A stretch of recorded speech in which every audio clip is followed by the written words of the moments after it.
24절까지 말씀을 제가 읽어보겠습니다.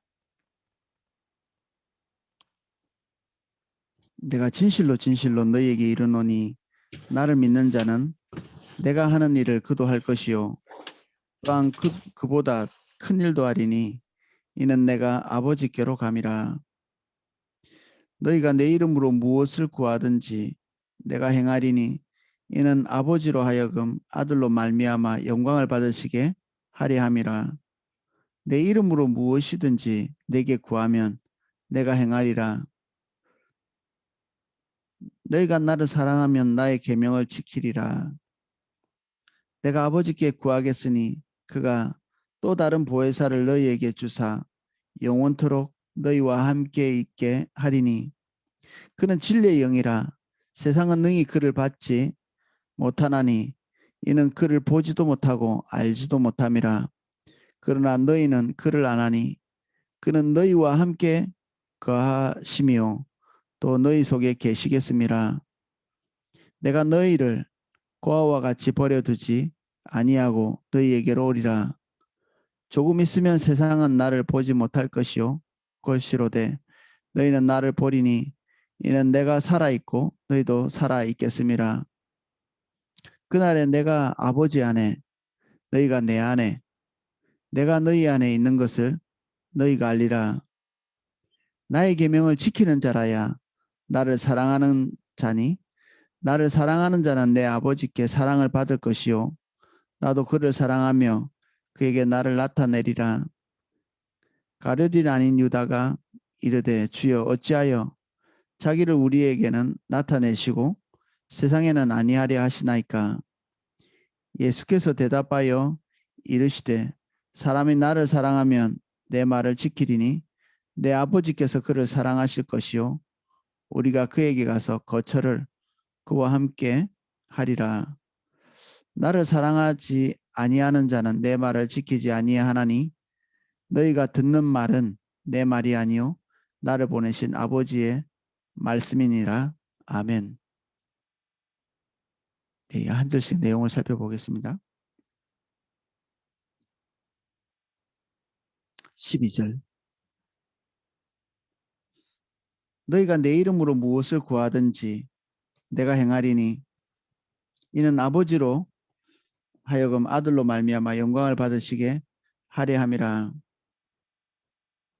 우리가 주님 안에 있기 때문에 이런 큰 전제, 대전제, 우리가 예수 그리스도 안에 있다. 우리가 입에 그 단어를 나열한다고 그게 예수 그리스도의 이름 안에 거하는 것은 아니죠. 하도 그 사도 바울에게 큰 이적과 기사가 많이 나타나니까 사람들이 그것을 목격한 다음에 그것을 시험한 적이 있었죠. 우리 사도행전에 보면 내가 바울이 전하는 예수를 빙자해서 그 예수의 이름으로 내가 명하노니 그 어둠을 나가라 이렇게 그렇게 명령하죠. 그러니까 그 어둠이 예수 그리스도의 이름이 선포되었음에도 불구하고 내가 바울도 알고 예수도 아는데 너는 누구냐 이렇게 반문하죠. 인격체이신 예수 그리스도 안에 깊이 머물러 있으면서 그분과 함께 있는 것 자체가 그분의 능력이 우리 안에 이제 흘러 있는 거죠. 우리가 뭐 마법의 주문을 외우는 건 아니잖아요. 예수 그리스도 이름으로 명하노니 뭐 귀신 떠나가라 이렇게 한다고 이게 주문이 아니잖아요. 뭐 세상에서는 이게 뭐 주문이나 진언 우리 전통 종교들 이런 거 보면 똑같은 말 계속 반복하면서 이상하게 동양 종교들은 그런 언어들을 반복하면서 뭔가 이렇게 내재적으로 어떤 영적인 파워가 쌓인다고 이렇게 생각하는 실제로 쌓이는지 모르겠는데 단어 몇 마디가 우리의 모든 것을 말해주지는 않죠. 그거 자체가 능력이 있는 것이 아니라 그것이 대변하고 있는 인격체 예수 그리스도 우리가 그 인격체 안에 들어가서 예수님 말씀하시는 것처럼 저가 내 안에 내가 저 안에 있기 때문에 그분의 온전하신 인격 이거는 신의 영역에 속해 있는 그것이 우리에게로 흘러 들어오는 거죠. 그리고 이것은 복음을 전하기 위한 의도, 그리고 아버지의 뜻을 이루기 위한 의도, 그리고 교회를 유익되게 하는, 그리고 확장시키는 이런 의도가 그 안에 대전제로 깔려 있습니다.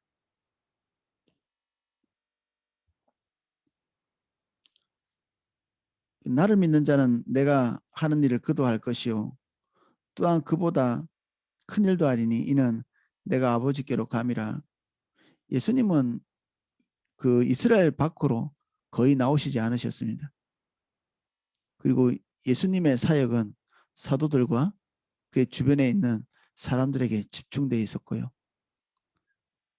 그리고 예수 그리스도께서 사역하시는 동안에는 예수 그리스도 한 분 외에 성령 강림이 이루어지지 않았다고도 볼 수 있죠. 예수님께서 떠나시고 난 다음에 이 성령 강림이 일어나면서 실제로 그 예수님이 더 깊이 있게 제자들에게 예수의 영, 곧 성령을 통해서 역사하셨다 이렇게 볼 수 있거든요. 주님과 함께 교제하고 우리 동공으로 주님을 보는 것보다 지금 현재 우리가 예수의 영과 함께 이렇게 동행하는 것, 이게 더 큰 가치를 가지고 있을 수 있습니다.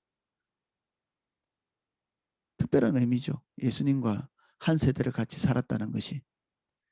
근데 오늘 우리가 맞이하고 있는 이 성령의 시대가 그보다 더 못하지는 않습니다.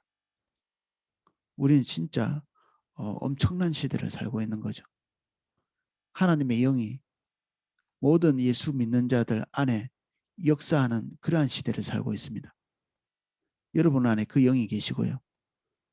그 영이 여러분들에게 할 말을 가르치시고 그리고 하나님의 능력과 맞닿을 수 있게 해주시고 그분의 지혜를 얻을 수 있게 해주시죠. 우리를 통해서 정말 하나님의 크신 역사가 예수님 당시에 일어났던 일보다 더 크게 목격될 수 있습니다. 얼마든지. 너희가 내 이름으로 무엇을 구하든지 내가 행하리니 이는 아버지로 하여금 아들로 말미암아 영광을 받으시게 하려 함이라. 예수 그리스도를 영접한 모든 자들 그리고 그분과 동행하는 모든 자들이 예수 그리스도의 이름으로 행하는 모든 일들 여기에는 너무나 깊이 있는 순종의 그 말씀이죠. 예수님은 어떤 분인가 이렇게 정의할 때 예수님은 순종하신 분이시다 이렇게 해도 과언이 아닙니다. 예수님의 능력은 어디서 왔는가? 아버지의 뜻을 즉각적으로 이루시는 그 앞서 우리가 같이 나누었던 것처럼 아버지의 뜻을 암과 동시에 예수님은 그 암과 동시에 즉각적으로 행하시는 우리는 헨리 블랙가비 목사님이 쓰신 그 책을 기반으로 해서 우리가 자신을 살펴보자면 우리에게 하나님의 말씀이 보여질 때 들려질 때 계시될 때 우리에게는 갈등의 요소들이 있죠. 이걸 할 건가 말 건가 할 건가 말 건가. 예수님에게는 그것이 없었습니다. 한 번 이게 눈에 보이는 것이 겟세마네 동산에서 기도하시면서 피땀 흘리면서 아버지의 뜻이거든 이 잔이 내게서 떠나가기를 원한다고 간구하신 그 딱 한 번의 기도. 근데 그 피땀 흘린 기도가 아버지의 뜻을 바꾸기 위한 것이 아니라 자기를 하나님께 굴복하기 위한 기도였죠. 그 외에 예수님은 아버지의 일이 나의 양식이다 말씀하시고 아버지의 뜻을 보지 않고는 내가 행할 수 있는 것이 아무것도 없다고 얘기하실 만큼 아버지의 뜻과 순종 사이에 아무런 간격이 없었죠. 그리고 주저하는 시간도 없었고 기쁘지 않은 것이 없었고 그리고 모자라는 것이 없었고 항상 하나님께서 뭔가 말씀하실 때 주님과 간격이 있는 사람들은 기쁨의 요소가 사라지고요. 그리고 그것을 실행에 옮기는데 시간이 되게 많이 걸립니다. 이 시간이 되게 많이 걸린다는 이 사실에서 우리는 어떨 때는 하나님의 파가의 때를 놓치는 일도 있습니다. 꼭 해야 될 시점에 순종하지 않기 때문에 이후에 순종하는 것이 무익하게 되는, 하나님의 말씀은 말씀하실 때 하나님의 현현을, 하나님의 임재를 말하거든요. 주님이 우리에게 말씀하실 때 그때 하나님이 계시는 겁니다. 그 시점에. 항상 거기에 계시냐? 아니죠. 주님이 말씀하시는 그때 거기에 계십니다. 그리고 하나님과 거리가 있는 사람일수록 순종이 좀 결핍이 많습니다. 협상과 타협이 많고요. 사울이 좀 그런 대표적인 케이스죠. 뭔가를 하긴 하지만 적절한 위치에서 하는, 자기의 간절한 바람과 적절하게 이렇게 타협하는 그런 순종은 사실 순종이라고 말하기 어렵죠. 적절한 순종. 온전한 순종이 순종입니다. 적절한 순종은 순종이 아니죠.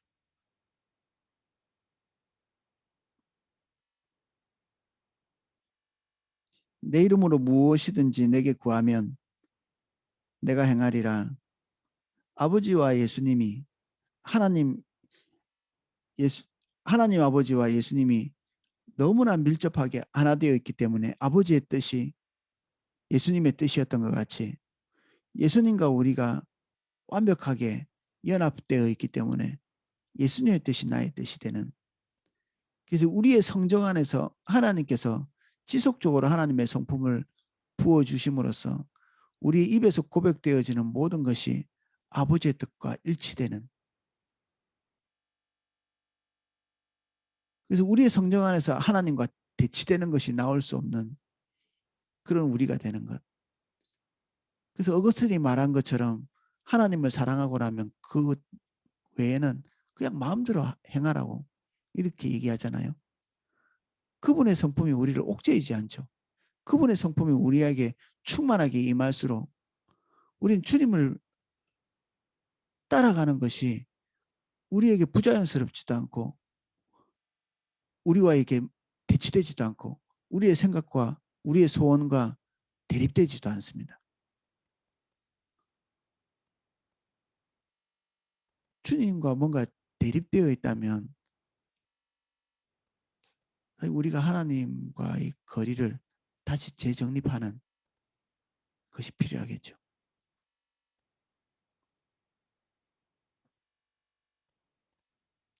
내가 뭔가를 주도하는 것에서 그런 그 이상 소원 성취, 이게 이제 자기 주도성인데 이 소원 성취의 바램에서 탈피하지 못하면 우리가 주님 잘 모르는 것이죠. 원래 우리는 그렇게 살도록 지어지지 않았거든요. 우리 안에 예수 그리스도를 통해서 아버지의 생명이 충만하게 거하기 때문에 우리가 결정하고 행동하고 생각하는 모든 것이 아버지께서 기대하시는 것과 동일하게 되는 거죠. 아무거나 판단하는데도 그렇습니다.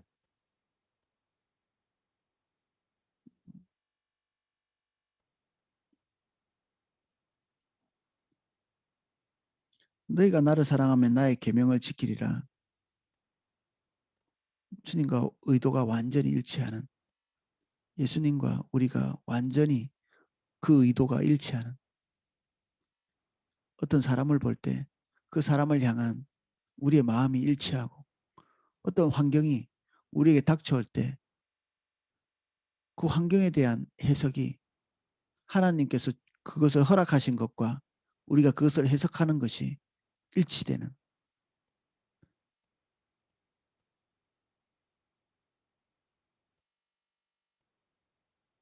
나의 계명을 지킨다는 게 그런 거죠.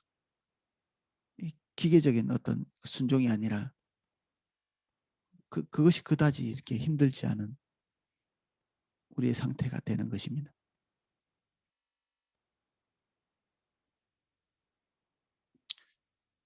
내가 아버지께 구하겠으니 그가 또 다른 보혜사를 너희에게 주사 영원토록 너희와 함께 있게 하시리니 그는 진리의 영이라. 세상은 능히 그를 받지 못하나니 이는 그를 보지도 못하고 알지도 못함이라. 그러나 너희는 그를 아나니 그는 너희와 함께 거하시며 또 너희 속에 계시겠음이라. 성령께서 우리 안에 계신다는 것은 하나님의 성전이 우리에게 우리가 하나님의 성전이 되어졌다는 얘기죠. 우리를 성전을 삼으신다. 하나님이 거주하시는 곳. 그래서 우리로 삼으시겠다는 얘기인데 충격적이죠.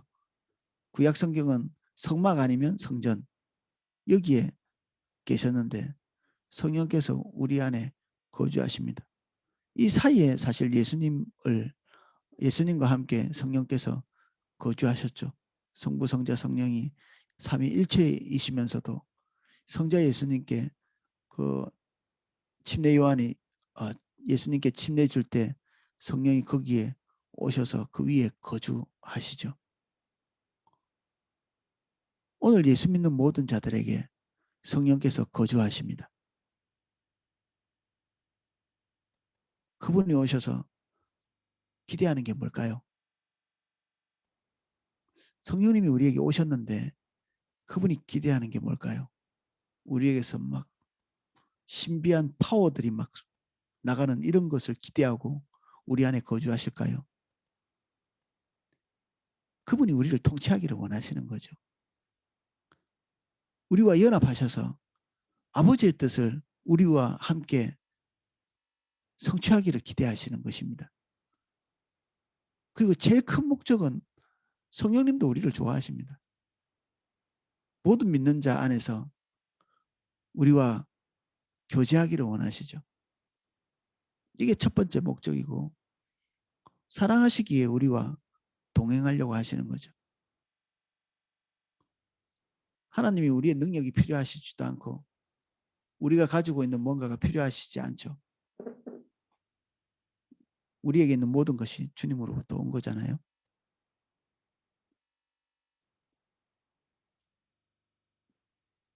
그분은 다른 목적이 없으십니다. 우리가 목적이죠. 우리가 주님과 함께 동행하는 그 과정 가운데서도 그 과정 가운데 가장 크게 우리 손에 붙잡을 수 있는 유산, 자산은 주님을 더 알게 되는 것입니다. 우린 주님과 순종의 길을 가면서 그 하나님의 더 깊이 있는 것들을 배우죠. 이게 영생입니다. 영생. 지금 우리는 현재 영생 가운데 있죠. 주님과 동행하고 그것을 통해서 주님을 경험하고 경험을 통해서 주님을 더 알게 되고 이런 순환적인 과정을 통해서 우리는 영생을 살고 있는 것입니다. 여기에 우리의 그 자발적 의지, 즉시 기쁘게 온전히로 대변되는 그 순종, 예수님과 아버지 사이의 관계에서 있었던 그 일말의 간격도 없는 그것과 마찬가지로 하나님이 결정하시고 하나님이 원하시고 하나님이 품고 계신 모든 것이 우리에게 계시되는 순간에 이미 그것은 우리의 뜻이 되어 있는 즉시로 우리가 시간이 지날수록 예수님을 믿고 주님과 동행하는 이 기간이 지날수록 아버지의 뜻이 우리에게 밝혀졌을 때 그것을 실행에 옮기고 우리 것으로 삼는 이 그 기간, 이 갈등의 요소들이 점점 축소되어야 맞습니다. 저번에 했는데 오늘 또 해야 됩니까? 저번에 했는데 또 요구하십니까? 이게 아니라 하나님과 동행하는 그 순간순간마다 주님이 어떤 분이신지를 배우기 때문에 주님의 선하심을 이해하기 때문에 갈수록 순종이 쉬워지는 것입니다. 그 옛날에 그 어떤 목사님이 그때 뭐 미숙하셨겠죠. 어렸을 때 그분의 어렸을 때 기억이니까 하나님께서 뭔가를 요구하실 때마다 기계적인 순종을 했는데 기쁘게 못했기 때문에 끝에는 하나님께서 말씀을 거듭해 가시면 그때 이런 반응을 합니다. 왜 나만 가지고 그러세요? 왜 나한테만 그러세요? 불편하다는 얘기죠. 하나님 말씀을 순종하는 것이 과중하다는 얘기죠. 주님의 음성도 들었고 하나님의 은사도 경험하고 몇 번에 걸쳐서 순종도 했는데 복종도 했는데 그것이 가중될수록 나에게 산더미 같은 짐이죠. 하나님께 순종하는 그 과정 가운데서도 그 마음 한켠에 기대하고 있었던 것은 언제나 내 것이 이루어질 건가? 언제나 하나님이 내 거 이렇게 성취할 수 있도록 해줄 건가? 이런 이게 끈이 달려있는 미세한 끈들이 점점 우리를 이렇게 우리 안에서 복받쳐 오는 거지. 그 사이즈가 커지고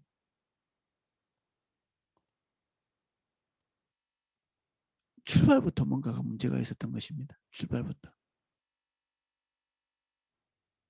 내가 하나님 앞에서 행하고 있는 모든 순종에 대해서 정말 아무것도 없는가? 이 점검이 필요합니다. 진짜 아무것도 없는가?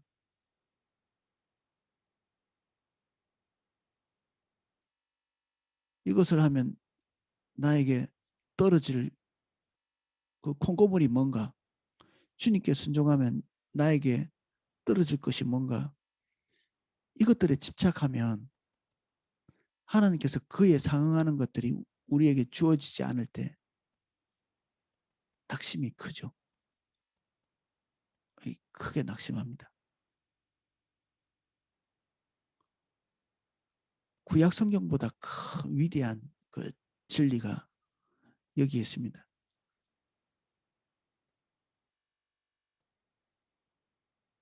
우리는 이미 아버지 안에 들어갈 수 있는 그런 준비가 끝나 있습니다.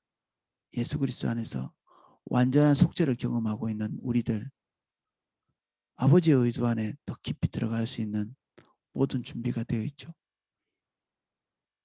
구약에 있는 성도들보다 월등히 복된 자리에 있습니다. 우리가.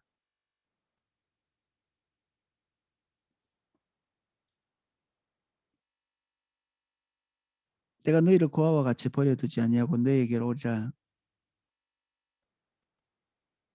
지금 그렇게 되어 계시죠. 성령은 예수의 영입니다. 각자의 위격을 가지고 계시면서도 성령은 예수 그리스도의 모든 것을 반영하죠. 그래서 예수의 영과 성령 이것이 교차적으로 계속 사용됩니다.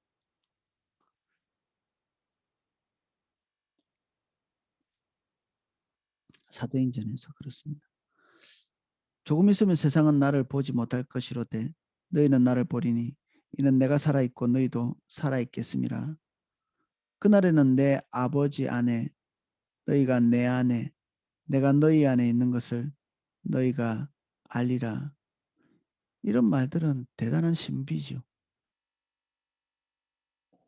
우리의 존재가 어떻게 하나님과 연합된 상태로 있을 수 있는가? 이미 그것은 완전치는 않지만 지금 현재 이루어져 있는 상태입니다.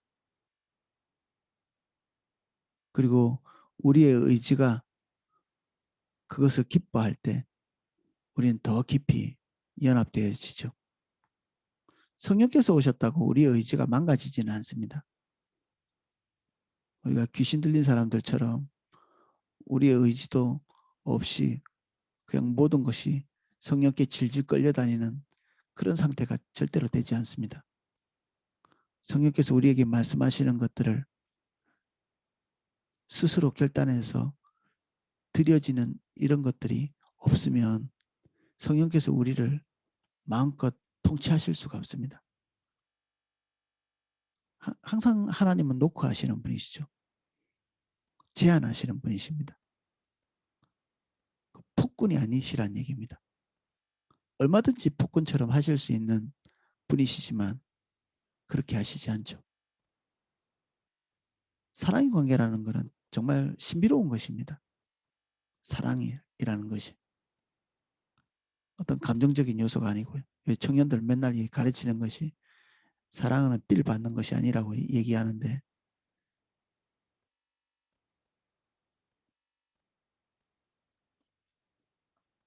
나의 계명을 지키는 자라야 나를 사랑하는 자니 나를 사랑하는 자는 내 아버지께 사랑을 받을 것이요 나도 그를 사랑하여 그에게 나를 나타내리라.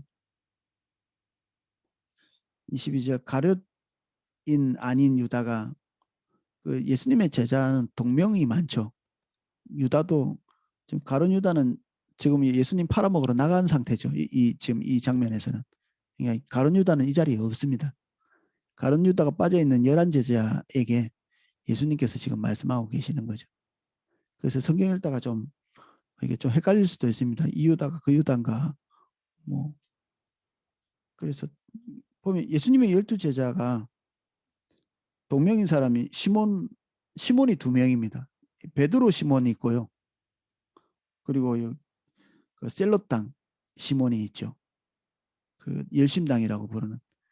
베드로는 열심당 아니었습니다. 그냥 어부였고, 독립운동하던 시몬이 예수님의 제자 중에 한 명이었습니다. 야고보도 둘입니다. 야고보가 있고 알페오의 아들이라고 지칭되는 야고보가 또 있습니다. 그래서 예수님의 제자 중에는 야고보가 둘인 거죠. 시몬도 둘이고 야고보도 둘이고, 그리고 이게 유다도 둘입니다. 이 야고보의 아들 유다가 있고요. 그리고 가룟인 유다가 있고 그렇습니다. 이제 가룟 유다는 다 알다시피 이제 떨어져 나가버리고, 나머지 뭐 안드레, 요한, 빌립, 바돌로메, 마테, 도마, 이런 사람들은 이제 헷갈리지 않죠. 이름이 하나뿐이니까. 근데 이 시몬과 야고보와 유다는 좀 그 성경 읽을 때 여러분들 혼란을 가져올 수 있습니다. 이름이 똑같아가지고. 뭐 유대의 이름이 그렇게 막 다채롭지 않았던 것 같아요. 그뭐 썼던 이름 또 쓰고 마리아만 해도 몇 번이나 나오는지 몰라요. 이 성경에 나오는 것들만 한 6번 나옵니다. 서로 다른 사람들이. 그러니까 그 우리가 같은 이름이 나온다고 이렇게 앞에 설명하고 있는 그 뭐 어디에 마리아인가, 누구 마리아인가, 이런 것들도 유심히 봐야 오해를 안 할 수가 있습니다.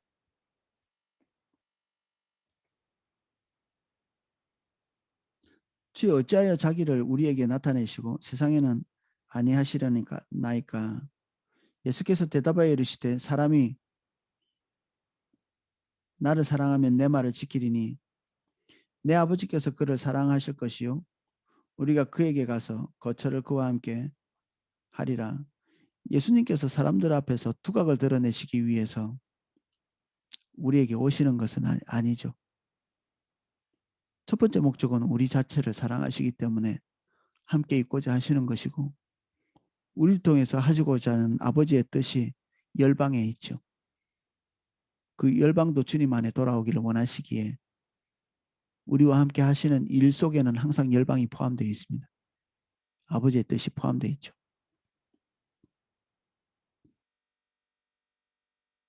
나를 사랑하지 아니하는 자는 내 말을 지키지 아니하나니 너희가 듣는 말은 내 말이 아니요 나를 보내신 아버지의 말씀이니라. 세상의 두각을 드러내기 위해서 예수님께서는 일하시지 않습니다. 세상을 사랑하셔서 우리와 함께 동행하셔서 그 사랑의 관계 안에서 당신의 일을 하시려고 하시죠. 위대하신 하나님이 우리의 힘과 능력이 필요 없음에도 불구하고 아버지의 그 가장 중심에 있는 아버지의 열망을 우리와 나누기를 원하시고 동행하기를 원하시는 것은 우리를 사랑하는 이유이고 사랑하시기 때문에 그런 것이고, 사랑은 원래 함께 가고 싶은 거잖아요. 하나님께서 예수님과 함께 가고 싶어 하시고 예수님은 우리와 함께 가고 싶어 하십니다. 그것을 성령께서는 도우시고,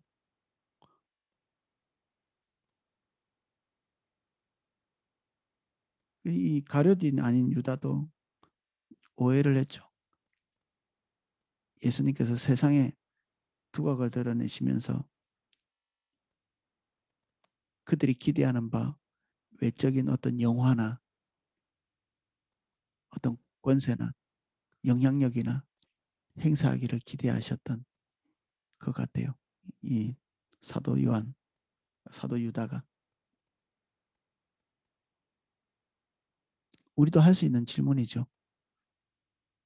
예수님이 뭔가를 좀 보여주시기를 원하시는, 세상에 대놓고 딱 큰 소리로 하나님이 살아있다 이렇게 큰 소리로 외쳐주시기를 기대하는 바가 저도 초신자 때 많이 있었습니다. 하나님 보여봐 뭐 이런 얘기를 하는 사람들에게 뭔가 떡하니 보이고 싶은, 주님이 그렇게 움직이시지 않고 순종하는 자와 함께 자기를 나타내시기를 원하시죠. 주님은 사랑의 길 외에는 다른 길을 사용하시지 않습니다. 하나님의 모든 뜻, 움직임, 결정에는 사랑의 길이 거기에 있습니다. 하나님의 존재 방식이 그렇기 때문에 그렇습니다. 하나님의 모든 것이 우리에게 나타날 때 그게 나타나면 하나님과 우리 사이의 사랑의 관계 위에, 그 토대 위에 모든 것이 존재하죠. 이게 신의 존재 방식, 하나님의 존재 방식, 아버지의 존재 방식이고 예수님의 존재 방식이고 성령님의 존재 방식이죠. 주님과 오래 있으면 있을수록 그분의 존재 방식으로 우리도 존재하게 됩니다. 이게 뭔 말이냐 하면 우리가 무엇을 하든지 사랑의 그 의지 안에서 하게 되죠. 사랑 안에서. 그래서 바울이 말하고 있는 율법의 완성을 우리 안에서 경험할 수 있습니다. 복잡한 많은 율법의 계명을 그 디테일하게 지켜나가기 위한 몸부림이 아니라 우리가 판단하고 생각하고 결정하는 모든 것이 율법을 훨씬 더 능가하는 그 사랑의 룰 안에서 거하는 거죠. 우리의 존재가. 예, 말씀은 여기까지 살펴보겠습니다. 오늘은 그렇게 하지 않을 건데 그 교회에서 그